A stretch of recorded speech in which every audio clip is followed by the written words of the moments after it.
होती है, जहां हम किम नाम के एक आदमी को फोन पर लोन कंपनी की एम्प्लॉय से बात करते हुए देखते हैं। उसे बताया जाता है कि उसका असली लोन $75,000 था, लेकिन लेट पेमेंट्स और इंटरेस्ट की वजह से अब यह बढ़कर $2,10,000 हो चुका है। किम यह बात बहुत शांत होकर सुनता है, लेकिन अंदर ही अंदर उसकी हालत टूट चुकी थी। कॉल खत्म करने के बाद वह हान रिवर के ऊपर बने एक ब्रिज पर जाता है। उसे लगता है कि अब उसकी जिंदगी में बचा ही क्या है। इसी निराशा में वह नदी में कूद जाता है, यह सोचकर कि शायद उसकी सारी प्रॉब्लम्स यहीं खत्म हो जाएंगी। लेकिन कुछ देर बाद जब किम की आंख खुलती है तो वह खुद को जिंदा पाता है। वह एक छोटे से आइलैंड के किनारे पड़ा होता है। आसपास कोई इंसान नहीं था। वह घबराकर इधर उधर देखता है और उसे समझ आ जाता है कि वह हान रिवर के बीच बने एक सुनसान आइलैंड पर आ गिरा है। शुरू में किम को लगता है कि थोड़ी देर में कोई न कोई उसे देख लेगा और मदद के लिए आ जाएगा, इसलिए वह कार्डबोर्ड और न्यूज़पेपर की मदद से अपने लिए एक छोटा सा ब्लैंकेट बनाता है और वहीं सो जाता है। अगले दिन वह पास से गुजरती एक बोट की आवाज से जागता है। किम भागकर मदद मांगने की कोशिश करता है। वह चिल्लाता है, हाथ हिलाता है, लेकिन बोट में मौजूद लोग उसकी बात समझ ही नहीं पाते। एक आदमी उसे देखता जरूर है, मगर उसे लगता है जैसे किम बस यूं ही हाथ हिला रहा है, इसलिए वह भी जवाब में हाथ हिलाकर आगे बढ़ जाता है। किम बहुत निराश हो जाता है। वह और जोर जोर से मदद के लिए पुकारता है,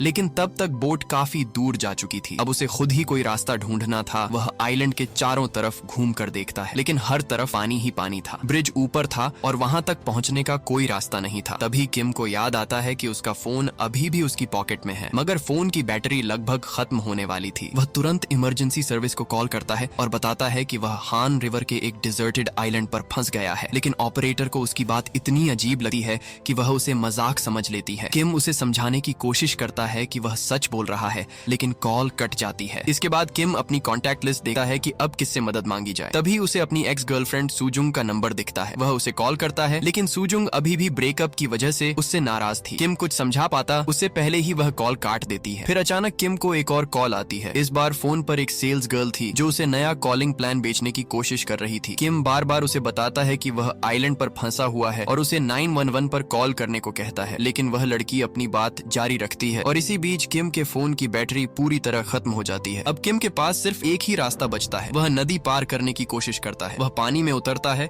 और धीरे धीरे आगे बढ़ता है, लेकिन जैसे ही वह गहरे हिस्से में पहुंचता है उसकी हालत खराब हो जाती है। दरअसल किम को स्विमिंग आती ही नहीं थी। वह पानी में हाथ पैर मारने लगता है और लगभग डूबने ही वाला होता है, लेकिन किसी तरह वह वापस किनारे पर लौट आता है। अब उसके पास न फोन था, न मदद मांगने का कोई तरीका। थकर वह अपने पुराने फैसले की तरफ लौटता है। उसे एक लंबा पेड़ दिखता है। वह अपनी टाई को रोप की तरह बांधता है, एक पत्थर पर खड़ा होता है और टाई अपने गले में डाल लेता है। लेकिन जैसे ही वह अपने पैर के नीचे से पत्थर हटाने वाला होता है, अचानक उसका मन बदल जाता है। वह टाई उतार देता है। उसी समय उसके पेट में भूख की वजह से दर्द उठता है। तभी उसकी नजर अपने सामने लगे लाल फूलों पर पड़ती है। ये साल्विया फ्लावर्स थे। किम ने सालों से उन्हें टेस्ट नहीं किया था। वह एक फूल तोड़कर छकता है। उसका टेस्ट इतना मीठा होता है कि उसकी आंखों में आंसू आ जाते हैं। उसे एहसास होता है कि जिंदगी में अब भी छोटी छोटी चीजें बची हुई हैं। यह महसूस करने के बाद किम खड़ा होता है और सोचता है कि मरना तो बाद में भी हो सकता है। अभी उसे इस आइलैंड पर सरवाइव करना होगा जब तक किसी तरह मदद नहीं आ जाती। इसके बाद वह खुद को संभालता है। वह नदी का पानी पीता है। जंगल में उसे कुछ मशरूम्स मिलते हैं और वह उन्हें खाने लगता है। फिर वह लकड़ियां इकट्ठी करता है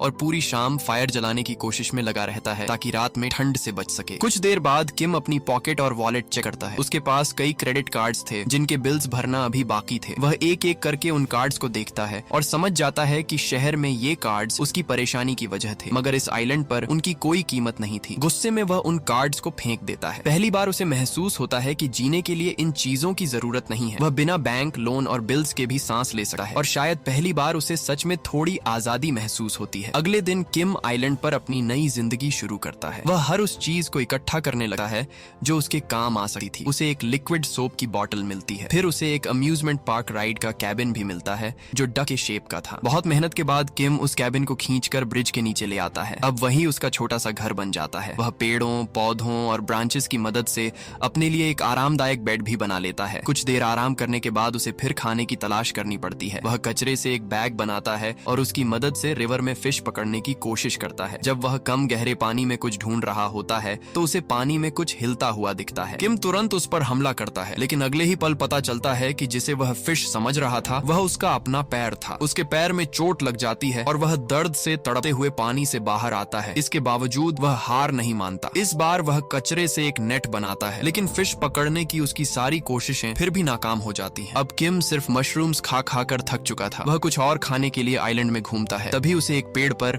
बर्ड का नेस्ट दिखाई देता है। वह ऊपर चढ़ने की कोशिश करता है, लेकिन उसने शायद पहले कभी ठीक से पेड़ पर चढ़ाई नहीं थी। काफी मुश्किल से वह थोड़ा ऊपर पहुंचता है, मगर उसकी हालत खराब हो जाती है। तभी नेस्ट वाली बर्ड उस पर बैठ कर देती है और किम किसी तरह नीचे उतरता है। इसके बाद वह नदी के पास जाकर खुद को साफ करता है, लेकिन किस्मत से नहाते समय उसे पानी में एक मछली तैरते हुए दिखती है। इस बार किम उसे पकड़ने में कामयाब हो जाता है। आखिरकार उसे खाने के लिए मशरूम्स के अलावा कुछ और मिल जाता है। बस इसी तरह दिन गुजरने लगते हैं। धीरे धीरे किम फिश पकड़ने के साथ साथ बर्ड्स पकड़ना भी सीख जाता है। खाने के बाद वह खुले मैदान में बैठता है। उसके पास करने के लिए ज्यादा कुछ नहीं था, लेकिन फिर भी उसके चेहरे पर एक हल्की सी मुस्कान रहती थी, क्योंकि उसने कभी सोचा भी नहीं था कि दुनिया से इतना दूर होकर उसे इतनी शांति